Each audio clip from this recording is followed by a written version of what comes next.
নমস্কার, আমি ব্রততী। বাংলা সাহিত্য পাঠে ব্রততী চ্যানেলে সকলকে অনেক অনেক স্বাগত জানাচ্ছি। আজ থেকে শুরু করছি অবনীন্দ্রনাথ ঠাকুরের ক্ষীরের পুতুল। এক রাজার দুই রানী, দুয়ো আর সুয়ো। রাজবাড়িতে সুয়ো রানীর বড় আদর, বড় যত্ন। সুয়ো রানী ৭ মহল বাড়িতে থাকেন। ৭০০ দাসী তার সেবা করে, পা ধোয়ায়, আলতা পরায়, চুল বাঁধে।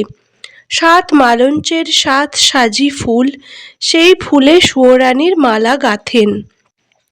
৭ সিন্দুক ভরা ৭ রাজার ধন মানিকের গহনা, সেই গহনা অঙ্গে পরেন। সুয়ো রানী রাজার প্রাণ।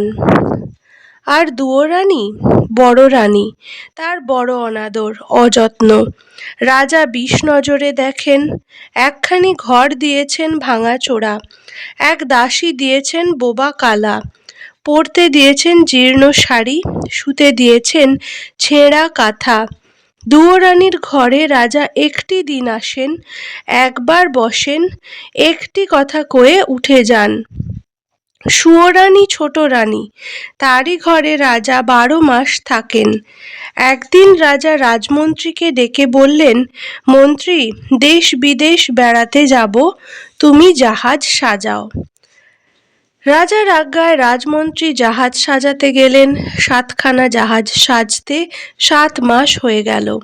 ৬খানা জাহাজে রাজার চাকর বাকর যাবে, আর সোনার চাঁদোয়া ঢাকা সোনার জাহাজে রাজা নিজে যাবেন। মন্ত্রী এসে খবর দিলেন, মহারাজ, জাহাজ প্রস্তুত। রাজা বললেন, কাল যাব। মন্ত্রী ঘরে গেলেন। ছোট রানী সুয়ো রানী রাজ অন্তঃপুরে সোনার পালঙ্কে শুয়েছিলেন। ৭ সখী সেবা করছিল। রাজা সেখানে গেলেন। সোনার পালঙ্কে মাথার শিয়রে বসে আদরের ছোট রানীকে বললেন, রানী, দেশ বিদেশ বেড়াতে যাব, তোমার জন্য কি আনব? রানী ননির হাতে হীরের চুড়ি ঘুরিয়ে ঘুরিয়ে বললেন, হীরের রং বড় সাদা, হাত যেন শুধু দেখায়, রক্তের মতো রাঙা ৮ গাছা মানিকের চুড়ি পাই তো পরি। রাজা বললেন, আচ্ছা রানী, মানিকের দেশ থেকে মানিকের চুড়ি আনব। রানী রাঙা পা নাচিয়ে নাচিয়ে পায়ের নূপুর বাজিয়ে বাজিয়ে বললেন, এ নূপুর ভালো বাজে না, আগুনের বরণ নিরেট সোনার ১০ গাছা মল পাই তো পরি। রাজা বললেন, সোনার দেশ থেকে তোমার পায়ের সোনার মল আনব। রানী গলায় গজমতি হার দেখিয়ে বললেন, দেখো রাজা, এ মুক্ত বড় ছোট, শুনেছি কোন দেশে পায়রার ডিমের মুক্তো আছে, তারই আকছড়া হার এনো। রাজা বললেন, সাগরের মাঝে মুক্তোর রাজ্য, সেখান থেকে গলার হার আনবো। আর কি আনবো রানী? তখন আদরিনী সুয়ো রানী সোনার অঙ্গে সোনার আঁচল টেনে বললেন, মাগো, শাড়ি নয় তো বোঝা, আকাশের নীল বাতাসের মতো ফুরফুরে জলের মতো চিকন শাড়ি পাই তো পরে বাঁচি। রাজা বললেন, আহা আহা, তাই তো রানী, সোনার আঁচলে সোনার অঙ্গে ঝড় লেগেছে, ননির দেহে ব্যথা বেজেছে। রানী হাসি মুখে বিদায় দাও, আকাশের মতো নীল, বাতাসের মতো ফুরফুরে, জলের মতো চিকন শাড়ি আনি গে। ছোট রানী হাসি মুখে রাজাকে বিদায় করলেন। রাজা বিদায় হয়ে জাহাজে চড়বেন। মনে পড়ল দুঃখিনী বড় রানীকে। দুয়ো রানী, বড় রানী ভাঙা ঘরে ছেঁড়া কাঁথায় শুয়ে কাঁদছেন। রাজা সেখানে এলেন। ভাঙা ঘরে ভাঙা দুয়ারে দাঁড়িয়ে বললেন, বড় রানী, আমি বিদেশে যাব। ছোট রানীর জন্য হাতের বালা, গলার মালা, পায়ের মল, পরনের শাড়ি আনব। তোমার জন্য কি আনবো বলে দাও, যদি কিছু সাধ থাকে। রানী বললেন, মহারাজ, ভালোই ভালোই তুমি ঘুরে এলেই আমার সকল সাধ পূর্ণ হয়। তুমি যখন আমার ছিলে, তখন আমার সোহাগও অনেক ছিল, সাধও অনেক ছিল। সোনার শাড়ি অঙ্গে পরে ৭ মহল বাড়িতে হাজার হাজার আলো জ্বালিয়ে ৭০০ সখীর মাঝে রানী হয়ে বসবার সাধ ছিল। সোনার পিঞ্জরে সুখ শাড়ির পায়ের সোনার নূপুর পরিয়ে দেওয়ার সাধ ছিল। মহারাজ, অনেক স্বাদ ছিল, অনেক স্বাদ মিটেছে। এখন আর সোনার গহনায় সোনার শাড়িতে কি কাজ? মহারাজ, আমি কার সোহাগে হীরের বালা হাতে পরব, মতির মালা গলায় দেব, মানিকের সিথি মাথায় বাঁধব? মহারাজ, সেদিন কি আর আছে? তুমি সোনার গহনা দেবে, সে সোহাগ তো ফিরে দেবে না। আমার সে 700 দাসী, 7 মহল বাড়ি তো ফিরে দেবে না। বনের পাখি এনে দেবে, কিন্তু মহারাজ সোনার খাঁচা তো দেবে না। ভাঙা ঘরে সোনার গহনা চোর ডাকাতে লুটে নেবে। ভাঙা খাঁচায় বনের পাখি কেন ধরা দেবে? মহারাজ, তুমি যাও, যাকে সোহাগ দিয়েছ তার স্বাদ মেটাও গে, ছাই স্বাদে আমার কাজ নেই। রাজা বললেন, না রানী, তা হবে না, লোকে শুনলে নিন্দে করবে, বলো তোমার কি স্বাদ। রানী বললেন, কোন লাজে গহনার কথা মুখে আনবো মহারাজ? আমার জন্য পোড়ামুখো একটা বাঁদর এনো।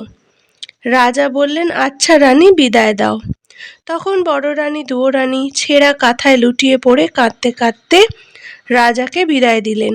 রাজা গিয়ে জাহাজে চড়লেন।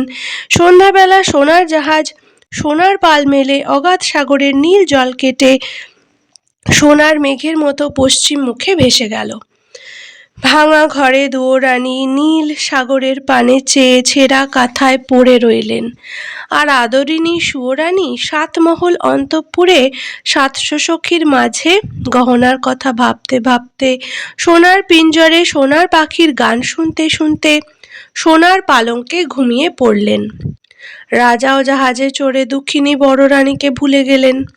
বিদায়ের দিনে ছোট রানীর সেই হাসি হাসি মুখ মনে পড়ে, আর ভাবেন, এখন রানী কি করছেন? বোধহয় চুল বাঁধছেন। এবার রানী কি করছেন? বুঝি রাঙা পায়ে আলতা পরছেন। এবার রানী 7 মালঞ্চে ফুল তুলছেন।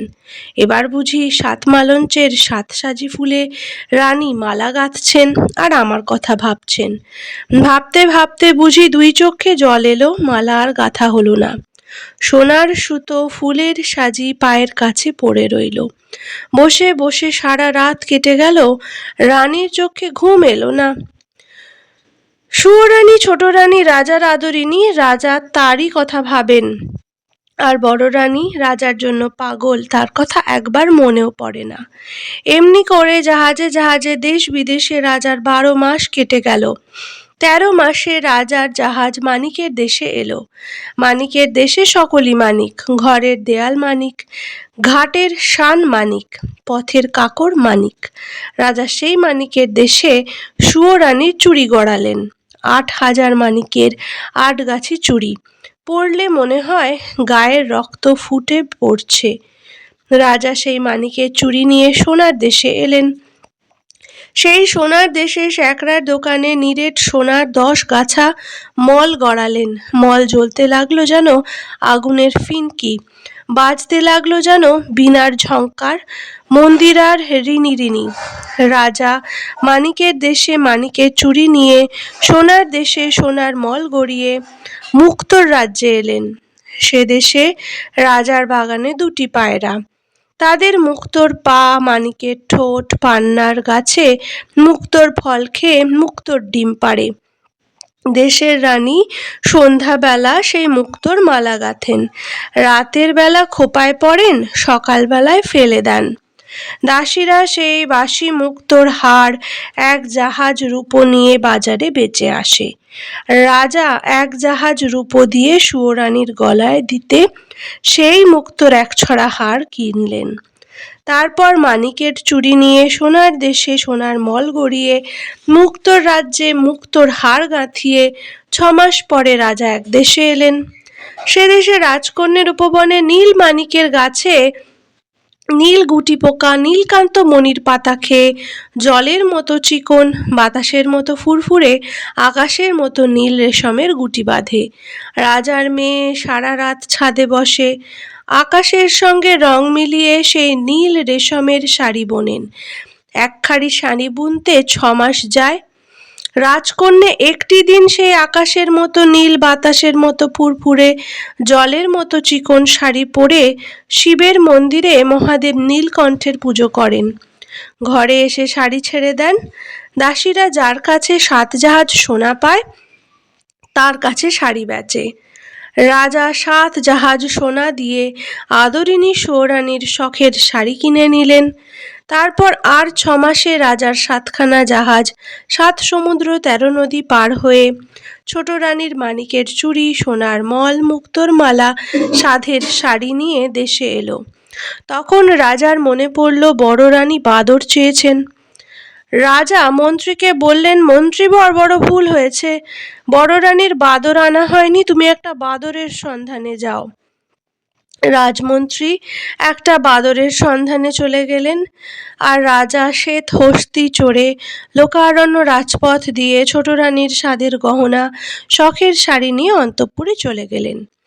ছোট রানী 7 মহলে বাড়ির 7 তলার উপরে সোনার আয়না সামনে রেখে সোনার কাঁকুইয়ে চুল চিরে, সোনার কাটা সোনার দড়ি দিয়ে খোপা বেঁধে সোনার চেয়ারিতে সিঁদুর নিয়ে ভুরুর মাঝে টিপ পড়ছেন।